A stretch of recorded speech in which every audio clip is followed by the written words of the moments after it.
Hashem says, you're not supposed to test me. Follow my Torah faithfully and everything will fall into place. Don't test me. But in this situation, God says, you have the all clear to go ahead and test me in the department of giving away tithes. Give it away and see how you become wealthy as a result of that. What an opportunity, right? It says, asol te'aseh. Just moving over that one little dot in that word now changes the entire meaning of that statement. That you should give your tithes turns into you will become wealthy. It's a very, very powerful way to become wealthy. The trust factor is your ticket to a better life. The trust factor shows you how to get through the night. Good morning, everybody. Happy Sunday. It's a new week, and it's a new episode of the Trust Factor podcast. I'm happy you could join us. We're talking about something that we all know very well, especially when you consider the state of Canada and many of the G7 countries. It just came out this week that Canada has officially entered into a recession. That's not a good sign, my friends. What that is just another sign that we're being lied to. How? Because you'll remember that when our Prime Minister, Mark Carney, was brought on board, it was because he was going to be the guy to do all the amazing negotiations with Donald Trump. And he was the guy who knows finances. If anybody knows, it's the guy who controls monetary policy for multiple countries. This is the guy in charge of central banks. He's the guy who's going to make us financially independent. And in fact, he is the first one in the G7 to sink his country into financial ruin and put us into a recession. Never mind all the failed talks with Donald Trump and all of the lousy negotiations that he did that worked against us and are continuing to work against us. Here we are, the one and only of the G7 nations into a recession. It's not a good thing, my friends. I'm telling you this because it is exactly a representation of what the Torah tells us. Olam HaSheker. They tell you one thing and you end up with something else. So we're talking about financial troubles. We're talking about people who find themselves in a situation where they don't have the means, the financial means. And that is so prevalent today, especially when you have a nation going into financial ruin, recession. So let's talk about it, because if you haven't been affected by it by now, you're going to. It's a matter of time. If you decide to stay in this country and battle it out, it means it's going to be a very difficult time. And it already has been. Everybody I talk to in business, and I mean everybody, says the exact same thing. It has become exceedingly difficult, very different than the Canadian business structure that we're used to, the culture, the people involved in it, how we make money, how we get paid. Everything is different. Everything has changed. And it's getting more and more challenging. And now that we're into official recession territory and they've announced that, that means there are challenges abound. So let's read about it. Let's prepare ourselves with amazing divine information on how to overcome, how not to fall into the trap of financial ruin. And we're talking about financing, borrowing money. Guys, be very careful when it comes to borrowing money, especially when you're doing it from a non-Jewish entity that's charging you interest.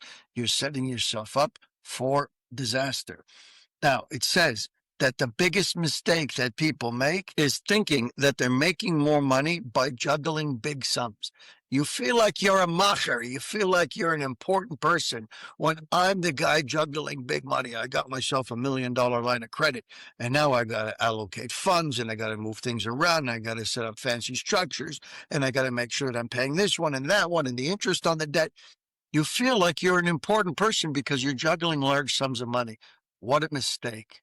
All that just for status, and that's what ends up sinking you. It says if they check carefully, they would see that the cost of financing all that money is eating up all of your profits. They don't realize it. It's such a heavy burden when you have these debts that the financing, the interest alone doesn't allow you to move forward. It holds you back. The very thing that you think is going to enable you to propel you is the very thing that's holding you back, not allowing you to make money. He says, moreover, jugglers, he's calling them jugglers. Who's a juggler? People juggling everything all day long associated with finances and business and success.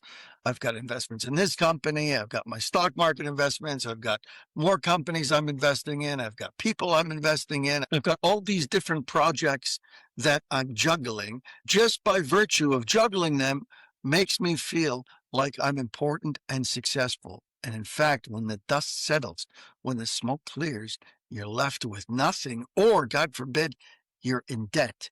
It says jugglers are dependent on the mercy of cruel institutions like banks and finance companies. They're in it for themselves. They're not in it for you. As soon as a bank or finance company calls the loan or closes off the faucet of the juggler, he or she falls on their face. Ultimately, a person can't earn a penny more than what our Creator has determined for us. It doesn't matter what you borrow. It doesn't matter what lengths you go to. There is only the Torah way of increasing your income. What is that? It says that you have to increase your prayer and your donations to charity, and especially giving tithes properly and faithfully. Then it's possible to attain an increase in our allotment from the big boss upstairs. What are tithes? Tithes are when you give away your 10%. We're supposed to work for a living, have expenses, pay off your expenses on a monthly basis, have it organized so that you're aware of what your expenses are, and then whatever you're left with, that's net at the end of the day, you take 10% of that and you give it away to charity. You're supposed to do that with every single paycheck. You've got to make sure that you're giving away that 10%, and that's the minimum. In some cases, it needs to be 20%. Now, there's halacha, there are rules that surround this that you can read about for a lifetime. And so you need to familiarize yourself with that. It's incumbent upon you if you want to make sure you're giving properly, because you got to know what you can deduct. Not every expense is deductible, right? And some of the money that you're already spending on education, for example, might be considered part of your tithe. You have to know what is and what isn't. And the only way to know is to learn, or find yourself a rabbi and have them explain it to you. But this concept of tithes is a secret that the Torah gives us. It says if you want to become wealthy, then you need to tithe. And if you're going to do it, you have to do it one of two ways. You either be exacting, very careful with the way you calculate it, where you've got a spreadsheet and you've got checks and balances, and you know what's come in and you know what's gone out, and you spoke to a rabbi and you've qualified everything, and then you come down to the exacting amount that you're going to give away every month, or the opposite, meaning to say that you become very loose with it. Not loose in a way that benefits you, but loose in a way where you're giving it away more than you're keeping. In other words, you're not keeping score. If you can afford to do that, if you can afford to take from your money and give away, knowing that when you just do a gloss over, that you are giving away much more than you're supposed to, and you can afford it. If you can't afford it and you're giving it away, then you're doing yourself a disservice, and that's not how you're supposed to function. But if, thank God, you're making money and you're doing well enough to be able to give away more than what you know you are supposed to give away and still be okay, if that's you being loose with it, then you're doing exactly what Hashem wants, because that's the way he will deal with you. If you're exacting, he will be exacting with you. If you're loose and giving it away because you know where it comes from, because you know that it is the creator of the world that gave it to you in the first place, that it really doesn't even belong to you, and that you're never going to lose by giving away, if that's why you're doing it, then Hashem says, okay, I got to respond with him in kind. The way that he is with everybody else, with giving out his tithes, I have to be with him when it comes to me, giving him his income. And that's why it's an unbelievable way. God says, in fact, generally speaking, we're not supposed to test him. That's a general rule. Hashem says, you're not supposed to test me. Follow my Torah faithfully and everything will fall into place. Don't test me. But in this situation, God says, you have the all clear to go ahead and test me in the department of giving away tithes. Give it away and see how you become wealthy as a result of that. What an opportunity, right? It says, asol te'aser in the Torah, which means you shall give your tithes. And it uses a double language, asor, which means give your tithes, ta'aser, which means, again, give your tithes. So why the double language? So it's very interesting because our sages tell us that if you take that dot that's on top of the shin, and when you say asor ta'aser, it's on the left side of the shin. If you take that little almost imperceptible dot and you move it over to the right side of the shin, now it's pronounced shin instead of sing. Instead of asor ta'aser, you now say ashor ta'asher, which means you shall become wealthy. Just the moving of one little dot in those words suddenly changes the entire meaning of give your tithes to you'll become wealthy. Just moving over that one little dot in that word now changes the entire meaning of that statement. That you should give your tithes turns into you will become wealthy. It's a very, very powerful way to become wealthy. And the other ways are obviously to pray to your creator and ask him, explain to him what you're doing, confirm for yourself that you're doing the right things with the resources, the financial resources that he's giving you, that you're doing his work with it, and that if he gives you more, you'll continue to do more of his work with it. That is another way to increase your wealth. And by giving charity, charitable donations, again, same idea, you're doing God's will. If the financial juggler simply failed to make as much money as he dreamed of, that wouldn't be so much of a problem. If all it was I made an effort, I took an investment money I set aside, and I invested in the business, and that business failed. Okay, I get it. I'm not happy about it, but it wouldn't be nearly as bad as what? The real problem is that when the jugglers entertain delusions of grandeur, and what do? They invest sums of money that they don't have. It's such a wonderful opportunity. I'm going to leverage myself. I'm going to borrow. I'm going to do whatever it takes to get additional funds to be able to invest a larger portion, to take a bigger stake, to be a controller, to invest in multiple businesses. They end up taking more loans and wasting more money by hiring all of these workers that they don't need, spending needless funds on advertising, or by disproportionate spending, trying to increase their business. Not only do they squander their annual allotment that they get, but they sink into debt as well. That is where the problem starts. I was just having this conversation with somebody recently. There is this facade in the generation that we're living in of social media and influencers that everybody is led to believe that if you become a social media influencer, then you become super wealthy. You become rich and famous. And the reality is, it is the furthest thing from the truth. Another wonderful example of how things don't add up. I know I didn't get into this business to become a financial mogul. I didn't get into this business to become a celebrity. I got into doing this because I want to impact the world in a positive way. And a lot of people get into it for the very same reason.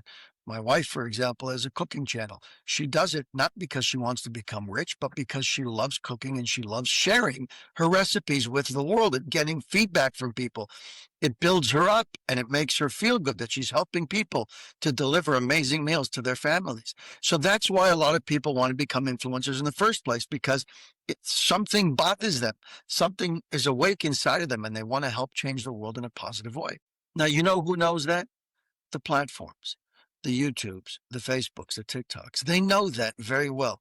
They know that they don't have to pay somebody in order to have them make content. People will make content all day long for a variety of reasons, some of which I just mentioned, but others are for the desire of becoming famous or becoming rich because they're dangling carrots. But I've got news for you. They make it almost impossible. I know because I've looked into it. When you're on a platform, you eventually come to the point where you want to understand this concept of monetizing. And I've looked into it. It's almost impossible, my friends. That bar keeps moving. I'll leave you with a story from an individual that I met the other day who said to me that his wife, once upon a time, a long time ago, probably 10, 15 years ago, had a YouTube channel where she was making programming for children, which was very popular for a long period of time, and it might even still be, where people are coming out making content, children's shows. And she was very successful at it. She had many, many thousands of followers and she had millions and millions of views. And YouTube was paying them $10,000 a month they were getting in checks sent home to them. They were laughing. It was amazing. She's doing something that she loved and they were making big money coming from YouTube until YouTube figured out We are at a critical mass right now. We have no need for more content creators, which means we don't need to pay out nearly as much because everybody jumped on the bandwagon. Make content for children and you'll become rich. YouTube will pay you because everybody was hearing through the grapevine that people were getting checks. And then eventually, YouTube changed their advertising policy. For whatever reason, you could no longer advertise children's shows. Isn't that interesting? You could do it for so long, for so many years while they were building their following. It was no problem. But suddenly, when they decided, hey, wait a second, we could keep tens of millions of dollars instead of giving it away. All we need to do is change an advertising policy. And that's what they did. And suddenly, no more views. People dropped off the map and they couldn't advertise their shows and people didn't know they existed. And suddenly the checks dried up. They got nothing. And they were left high and dry. That's how it works, guys. Everybody's in business for themselves. If they could avoid paying you the tens of millions of dollars because they've got people lining up to become influencers, they've got people lining up to share the goodness that's inside of them, or because they want to become celebrities, or because they're chasing a dream, whatever their reasons are, they're going to do it whether or not they get paid. Why do I need to pay anybody? The only time you'll see it resurface is when a new platform comes around and they want to build their following. Suddenly, they open up their wallet and that becomes their investment. And then when they've reached a critical mass, do you know what happens? The guys who are getting all the views, the big influencers, the reason that they're so big and well known is because they're spending the money, hundreds of thousands of dollars a year, if not millions, in marketing online so that you get to see all of their content. It's not what you think. It's not that they're getting paid the millions by these platforms, maybe by sponsors, but you got to have those millions to put into advertising and marketing in order to even be known. So my friends, it is the exact opposite of reality. And it's the same thing with these financial jugglers, people who think if I just do more, if I just do better, if I just find the right industry to invest in. How do I do it? I don't know. I don't know what the right one is. So what? Let me just invest in all of them.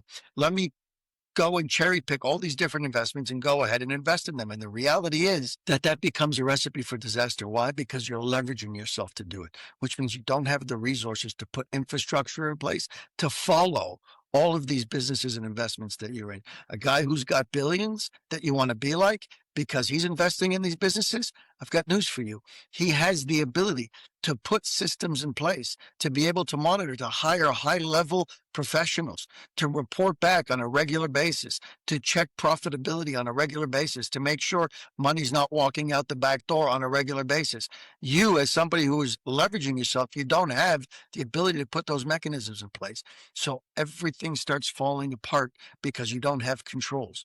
And suddenly, all of these things that you were mimicking a billionaire are the very same things that end up getting you in trouble. My friends, recognize that what you have is perfect. It comes from your creator, and he knows exactly what you need when you need it. Learn, spend that time and energy trying to become comfortable with where you are in life, and two things will happen.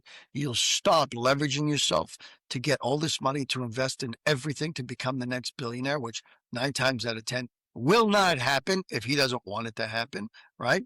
And number 2, you'll start to enjoy all of the hard work that you've already put into this world and all of the money that you've already made, you'll begin to actually enjoy.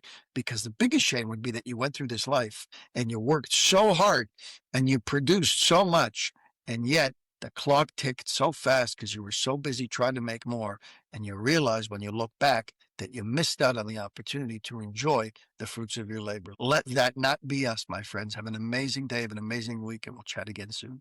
Thank you for spending time with us on the Trust Factor podcast. If you've heard something today that moved you, save this episode and share it with someone who might need to hear it. Be sure to subscribe so you don't miss upcoming conversations that challenge, empower, and uplift. And if you're on social media, connect with us. Leave your thoughts. Drop a quote that resonated with you. Hashtag the Trust Factor podcast. Until next time, keep growing in your trust and keep living with purpose. I'm Jesse Revivo, and this has been the Trust Factor podcast. Thanks for listening.